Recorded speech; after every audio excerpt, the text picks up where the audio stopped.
हाँ, तो हमारा next chapter, this is chapter number 5। हाँ, चैप्टर नंबर 5 अर्थमेटिक प्रोग्रेशन। ठीक है, अरिथमेटिक प्रोग्रेशन। अब इसमें ना देखो, अर्थमेटिक प्रोग्रेशन को तो बाद में समझेंगे, इससे पहले समझते हैं दो वर्ड्स। एक होता है सीक्वेंस, एक होता है सीरीज। अब देखो, एक ना कॉमन सी चीज़ सोचते हैं। If I am saying that we are having marks of some students, okay, arrange them in a sequence, arrange in sequence. अगर मैं तुम लोगों को बोलता हूँ कि मेरे पास ना कुछ बच्चों के मार्क्स हैं, उसको ना अरेंज कर दो, या फिर तुम लोगों को बोलता हूँ तुम लोग सिक्वेंशियल ऑर्डर में खड़े हो जाओ, कुछ इस तरह से, तो तुम क्या करोगे? देखो, अगर हमारे पास कोई मार्क्स हैं लाइक 4, 8, 5, 3, 9, तो तुम इसको ऑर्डर कर दोगे ना। You will do what? तुम इसको 3, 4, देन 5, देन 8, देन 9, ऐसे सिक्वेंशियल ऑर्डर में अरेंज कर दोगे, आइदर इन इंक्रीजिंग ऑर्डर और डिक्रीजिंग ऑर्डर, है ना। इस तरह से तुम लोग करके मुझे दे सकते हो, इससे ज़्यादा कुछ नहीं करोगे। You will try to arrange them in increasing और डिक्रीजिंग। ठीक है, तो अब जब हम सीक्वेंस की बात करते हैं ना, तो सीक्वेंस क्या होता है? Sequence is a pattern of numbers. जब हम पैटर्न करते हैं, कोई भी एक पैटर्न फॉलो करते हैं, like if I am writing 1, 2, 3, 4, 5, ठीक है, this is what? A sequence I am following of natural numbers. ये नेचुरल नंबर्स का एक सीक्वेंस फॉलो कर रहा हूँ। देन अगर मैं यहाँ पे लिखता हूँ, if I'm writing like this 2, 4, 6, 8, this is what I'm writing a sequence of even numbers, then 1, 3, 5, 7 dash dash dash, this is a sequence of odd numbers, है ना। अब देखो, ये तो सीक्वेंस आ गया हमारे पास, जो हम natural number, even number, odd number. अभी मैं एक सीक्वेंस लिख रहा हूँ, सपोज यहाँ पे 5, 9, देन 13, देन हमारा 17, then this is what? This is also a sequence. ये भी एक सीक्वेंस है, बट वी कांट, है ना, we can't name it in a proper way. इसका हम कुछ ऐसे प्रॉपर एक नाम नहीं दे सकते ना। हम ऐसा तो नहीं बोलेंगे कि ये natural number, odd number, even number की सीक्वेंस है। But see the difference between each terms, देखो दो कंजिक्यूटिव टर्म्स के बीच में डिफरेंस देखो, यहाँ पे 4, 9 + 4, then 13 + 4। See, every time we are getting a new term by adding what? हम लोगों को 4 ऐड करने पे न्यू टर्म मिल रहा है। So the kind of sequence, अब यहीं पे समझने वाली चीज है, the kind of sequence which is having similar gap between two consecutive terms. दो कॉन्जिक्यूटिव टर्म्स के बीच में सिमिलर गैप होना चाहिए थ्रू आउट पूरी सीक्वेंस में। ऐसा नहीं होना चाहिए कि 3 के बाद 8 लिखा, 8 के बाद 13 लिखा, उसके बाद लिख दिया 19। देखो, अब यहाँ पे क्या है? 5, यहाँ पे गैप कितना है? 5, बट यहाँ पे कितना आ गया? 6। यहाँ पे देखो डिफरेंस आ गया। बट इन दिस वन, जब मैंने फर्स्ट वाली सीक्वेंस, ये वाली सीक्वेंस मैंने लिखी फर्स्ट वाली, throughout the sequence the gap is similar. So this kind of sequence is known as what? In arithmetic progression. ऐसी सीक्वेंस को ही हम अर्थमेटिक प्रोग्रेशन, या शॉर्ट फॉर्म में इसको हम एपी बोलेंगे। ठीक है, AP. So AP is what? अगर तुमसे कोई पूछे what is AP, what is in AP, so AP is a sequence which is having a gap, similar gap between its two consecutive terms. Okay, its two consecutive terms, the gap should be similar throughout the sequence. पूरी sequence में same होना चाहिए। अब देखो, यहीं पे ये sequence की बात कर रहे थे हम कि सीक्वेंसेज किस तरह से चलती हैं। Now what is series? Series is nothing but sum of the sequence, sum of the terms in sequence, terms in sequence. किसी भी सीक्वेंस को अगर मैं सम की फॉर्म में लिखूंगा, like if I am writing, देखो यहाँ पे 1 + 3 + 5 + 7 + 9 ... that means what? This is series now. Why it is a series? It is showing the sum of the sequence. Sequence is just we are writing by putting commas in between, हम comma लगा के लिख रहे हैं, that is our sequence, that is following some certain pattern, कुछ pattern follow कर रहे हैं, ठीक है। And series is what, when we take the sum, when we follow the sum of the terms in a sequence, that is our series. अभी देखो मैं एक एग्जांपल यहाँ पे लिखता हूँ, जैसे मैंने लिखा 2 then 4 then 8 then 16, that's it. Is it a sequence? Yes, ये भी एक सीक्वेंस है. Is it following a pattern? ये एक पैटर्न फॉलो कर रहा है. कौन सा pattern? See, every time we are multiplying by 2, 2 2 जा 4, 4 2 जा 8, 8 2 जा 16. So this kind of sequence is there and it is known as GP. इसको GP बोला जाता है, ज्योमेट्रिक प्रोग्रेशन, ठीक है, इसको ज्योमेट्रिक प्रोग्रेशन बोला जाता है. जैसे हमने AP पढ़ा, AP में क्या था? AP is like this, 8 then 15 then 21, okay, then 28, like this. This is what? This is AP. When we are having same gap throughout the sequence between its two consecutive terms, तो ये AP है. और जब हम साथ में multiply करते जाते हैं तो ये GP. GP हम लोगों को नहीं पढ़ना है, हमारे चैप्टर का नाम ही AP है, तो अब हम AP का ही डिस्कस करेंगे सबसे पहले. तो अब लिखते हैं, चलो कोई एक अर्थमेटिक प्रोग्रेशन की सीक्वेंस, ठीक है, एक सीक्वेंस लिख रहा हूँ मैं जो अर्थमेटिक प्रोग्रेशन में है, लाइक 3 7 11 देन 14 नहीं 15 डॉट डॉट डॉट, ठीक है. अब देखो, जब हम अर्थमेटिक प्रोग्रेशन की बात करते हैं, we get a difference of 2 consecutive terms. हम लोगों को हमेशा 2 कॉन्जिक्यूटिव टर्म्स में सेम डिफरेंस मिलता है. This is about AP. तुम लोगों को पता है कि AP तभी होता है if we are getting the same difference between 2 consecutive terms. So that means what? That difference is known as common difference. वो वाला डिफरेंस ही बोला जाता है कॉमन डिफरेंस. और कॉमन डिफरेंस को हम बेटा डिनोट करते हैं बाय यूजिंग D. हम D से डिनोट करेंगे. जहाँ पे भी मैं D डिनोट करूँगा, that means I am taking common difference. How do we find this common difference? Common difference find out कैसे करते हैं? देखो, 7 में से 3 को माइनस करूँगा, बट आई विल गेट 4. 11 में से 7 को माइनस करूँगा, but I will get 4. 15 minus 11 I will get 4. That means common difference is find we can find by subtracting A2 minus A1. अब ये A2 minus A1 से भी निकल सकता है, A3 minus A2 करूँगा तब भी निकल जाएगा, A4 minus A3 करूँगा तब भी कॉमन डिफरेंस आएगा. अब ये A1 A2 क्या है? These are the terms. A1 क्या है? First term of the AP. Your first term of the sequence in AP is what? A1. Then A2, then A3, A4 and like this you move. तुम लोग ऐसे आगे तक जा सकते हो, कितना भी, A1 A2 A3 A4 A5, कितनी भी टर्म्स हो सकती हैं एक सीक्वेंस में, है ना. एक सीक्वेंस का कभी एंड नहीं होता है. It can go further, unlimited, कितने भी जा सकती है वो, ठीक है. अब यहाँ पे देखो, अगर मैं कॉमन डिफरेंस फाइंड आउट करता हूँ D, अब देखो ये ध्यान से समझना, A1 if I am taking as A, ये देखो जो A1 टर्म है ना, A1 means first term of the AP. This is first term. Always we will be representing the first term by using A से denote करेंगे हम first term को, A1 से नहीं करोगे, A1 से डिनोट नहीं करना है. A1 is representing first term, but when you are denoting, जब तुम लोग क्वेश्चन सोल्व करते हुए अपना फर्स्ट टर्म एज्यूम करोगे, you will be taking it as A. हमेशा A लेना है. कॉमन डिफरेंस को हमेशा क्या लेना है? D, ठीक है. तो ये याद रखना है. अब देखो, अगर मेरी फर्स्ट टर्म A1 है, क्या मैं A2 को लिख सकता हूँ? That A2 will be A plus D. A2 को क्या मैं A प्लस D लिख सकता हूँ? ये वाला जो A2 है, can I take it as A plus D? Then A3 can I take it as A plus 2 times of D? क्या मैं A3 को A प्लस 2 टाइम्स D लिख सकता हूँ?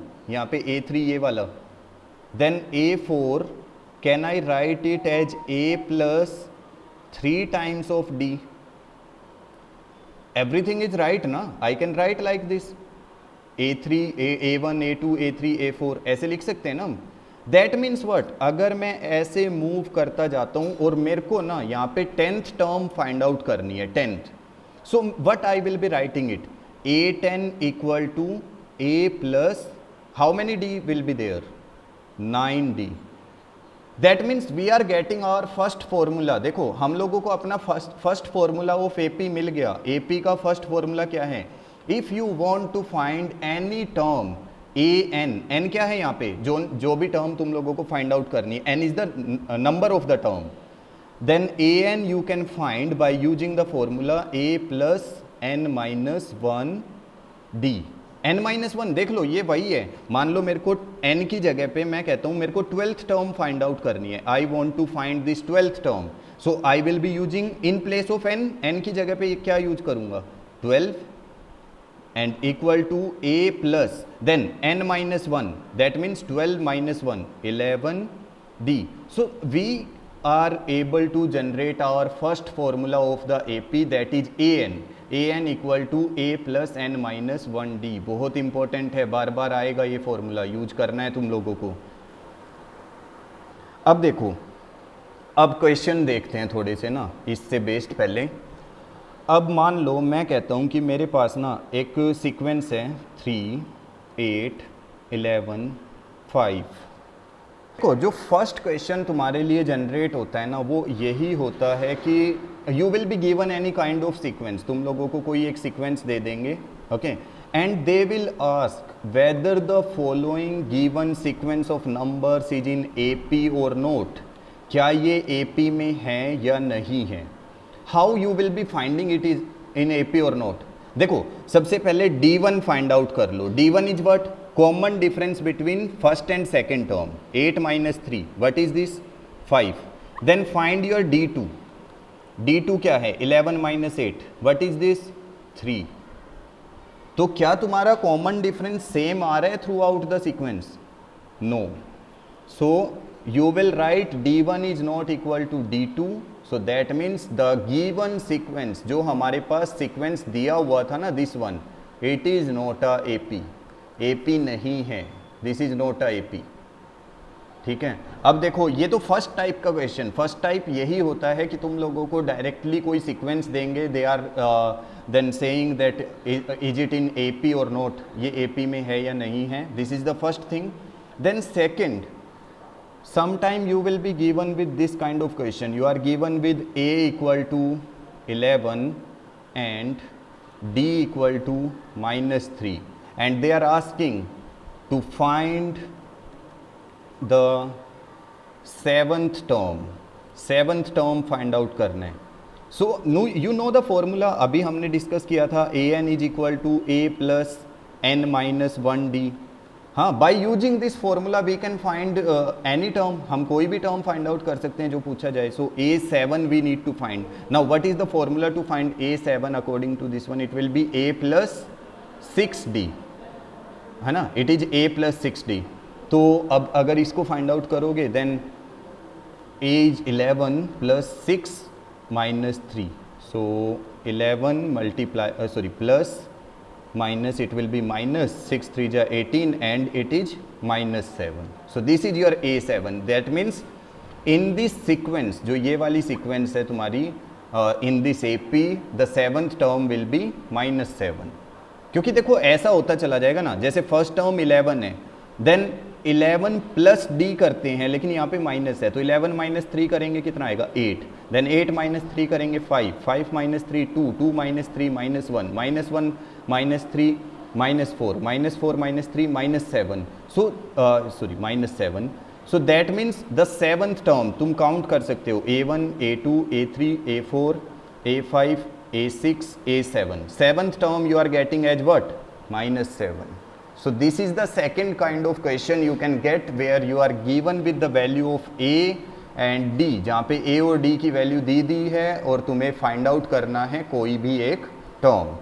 Then coming to next one, sometime you will be given like this also, अब ये वाला ध्यान से समझना, बहुत इंपॉर्टेंट है।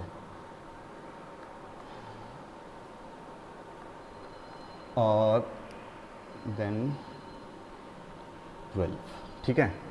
Sometime you will be given a question like this, that fill the blank boxes if the given sequence is an AP, fill the blank boxes।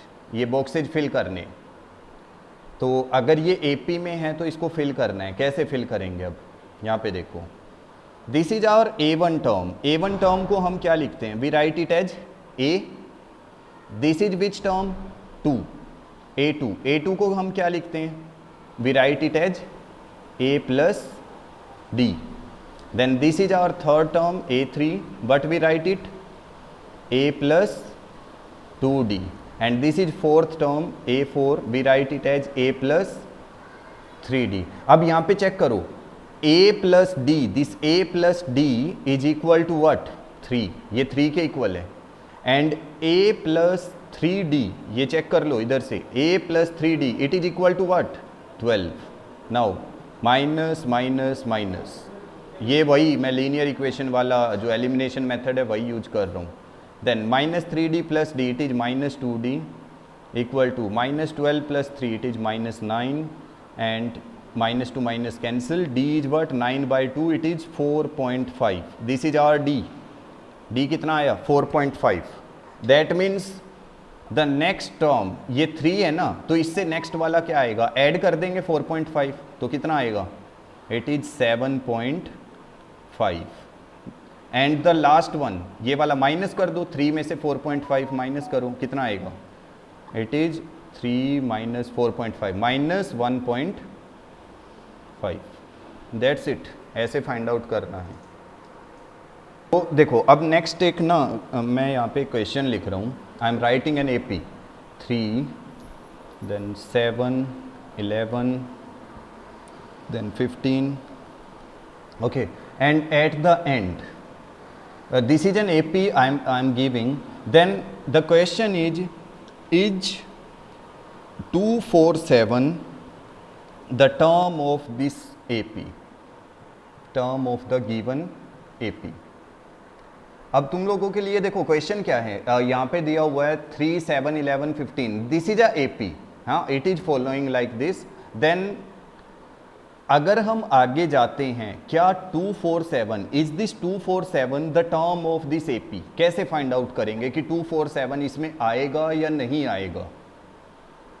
देखो इसके लिए क्या करते हैं ना, we are going to check this one. हम इस पे चेक कर रहे हैं, 247 को चेक करना है। हम ये एज्यूम कर लेते हैं दैट देखो ये हमारी सेकेंड टर्म है 7, 3 is first term, that means A is 3। What is the common difference? यहाँ पे कॉमन डिफरेंस क्या है? D is 4। ठीक है, अब एक चीज चेक करो, वट आई एम सेइंग कि ये second term, third term, fourth term, I am saying any nth term, nth means किसी नंबर पे जाके, वो हो सकता है 50th टर्म हो, 70th टर्म हो, any nth term means an is 247। मैं ये एज्यूम कर रहा हूँ, ठीक है, I am assuming that let an is equal to 247 कि आएगा वो उसमें। ठीक है, तो an का फॉर्मूला तुम लोगों को पता है, that means a plus n minus 1d, it is equal to 247। that means A is how much? 3, then plus n minus 1, n is we don't know about this n, हम लोगों को नहीं पता है, minus 1, then how much D we are having? 4 equal to 247। now this 3, यहाँ से ये 3 क्या हो जाएगा? उधर जाके subtract हो जाएगा, so n minus 1 multiply by 4 equal to 247 minus 3, we are getting 244, so n minus 1 will be equal to 244 upon 4, 4 6 ja 24, 4 1 ja 4, so n minus 1 is equal to 61 and n equal to 62, so we can write, हम लोग लिख सकते हैं, yes this 247, yes it is the term of the AP।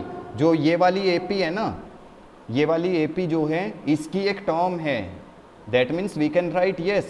तो हम लोगों ने ये जो yes लिखा है ना, वो क्यों लिखा है? That because we are getting a number, n की वैल्यू हमारे पास आ रही है exact value, we are getting n as 62. Always remember one thing, while you are finding your n, जब तुम n फाइंड आउट करोगे, it should be a whole number. No, not a whole number, it should be a natural number. It should be a natural number. तुम्हारा n जो होना चाहिए ना, वो हमेशा नेचुरल नंबर होना चाहिए. Means if you are getting your n as negative, that means you will write no, the term that is given is not the term of the given AP. then if you are getting your n as fraction, अगर fraction में आता है तब भी no लिखोगे, क्योंकि तुम्हारा ना, क्या तुम्हारा रोल नंबर कभी नेगेटिव हो सकता है, या तुम्हारा रोल नंबर कभी फ्रैक्शन में होता है या डेसिमल्स में होता है? नहीं होता है ना.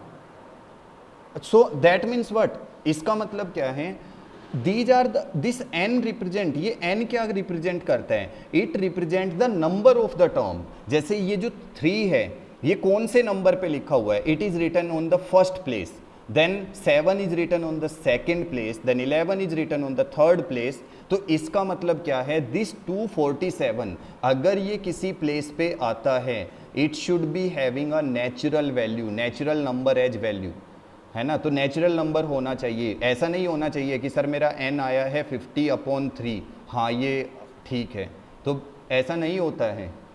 n 50/3 कैसे तुम लोग प्रूव करोगे कि 50/3 कोई प्लेस होती है हमारे पास? तो जबकि हम प्लेसेज क्या लेके चल रहे हैं, 1 2 3 4 5, कि फर्स्ट प्लेस है, second place, third place, fourth place, like this. ठीक है, तो ये ध्यान रखना है that whenever you are finding your n, it should not be negative, then decimal और अ फ्रैक्शन. देखो एक क्या आता है कि अगर एक सीक्वेंस दी हुई है 50, 45, 40, then dot dot dot. Now वो लोग ये पूछ लेते हैं which term of the AP will be 0. इस AP की कौन से नंबर की टर्म 0 आएगी, कौन सी टर्म 0 आएगी? तो इस बार देखो हम जो वो an लेंगे ना, an में क्या लेना पड़ेगा हम लोगों को, 0 लेना पड़ेगा. an equal to 0, that means मैं एज्यूम करके चलूंगा, I will assume that on any nth number, जहां पे मेरा nth नंबर पे मेरा आंसर क्या आ जाएगा, 0. So which term of the AP will be 0? That means कौन से नंबर पे आएगा? I have to find the value of n. Now what is the value of A in this situation? A क्या है हमारे पास? It is 50. Then D is what? D is -5. बेटा ये भी ध्यान रखना है, it is -5, क्योंकि 45 में से 50 माइनस कर रहे हो. A2 में से A1 करना होता है. बहुत सारे बच्चे यहाँ पे ना +5 ले लेते हैं, आंसर ही गलत आ जाएगा. प्लस देखो ये चीज़ हमेशा ऐसे भी समझ सकते हो, if your D is positive, अगर तुम्हारा D पॉजिटिव है, then your sequence will go on increasing order, increase में चलेगी वो. मीन्स 50 के बाद 55 आएगा, 60 आएगा. But if your D is negative, अगर D नेगेटिव है, then it will be reducing, वो डिक्रीज होती चली जाएगी. ठीक है, तो ये भी ध्यान रखना है. लेकिन ऐसा ना हर केस में भी नहीं होता है. एक बार तुम देखो, अगर यहाँ पे तुम्हारी सीक्वेंस है, मान लो -11, देन -8, देन -5. अब इस वाली केस में कोई बताएगा what is your value of D? D की वैल्यू क्या आएगी यहाँ पे? It is +3. देखो -8, then it is -11 and you will get your answer as +3. That means देखो यहाँ पे भी इंक्रीज हो रहे हैं, यहाँ पे भी इंक्रीज हो रहे हैं. ठीक है, और हमारे पास D पॉजिटिव, जबकि हमारे सारे नेगेटिव साइंस थे. तो इन चीज़ों में कंफ्यूज नहीं होना है. You have to find your exact value of D. D find out करने के लिए हमेशा A2 में से A1 को माइनस करना है. ऑलवेज सब्ट्रैक्ट A2 - A1, चाहे कुछ भी है, वैल्यू को ध्यान से पुट करके करना है. मैंने बताया ये छोटी छोटी चीज़ें हैं. अगर D भी गलत निकल गया ना, तो आंसर ही गलत आएगा. अब देखो फॉर्मूला यूज करते हैं यहाँ पे an. So an is what? It is a plus n minus 1 D equal to 0. Then a is what? 50 plus n minus 1 multiply by D. D की वैल्यू क्या है हमारे पास? It is -5 equal to 0.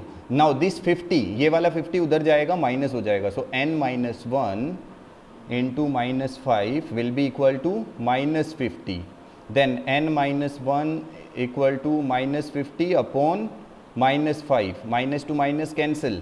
5 1 ja 0. So n minus 1 we are getting as 10 and n equal to 10 plus 1, it is 11. So this is what we are getting. That means the 11th term of this AP will become what? 0. 11th term जो है वो 0 आएगी.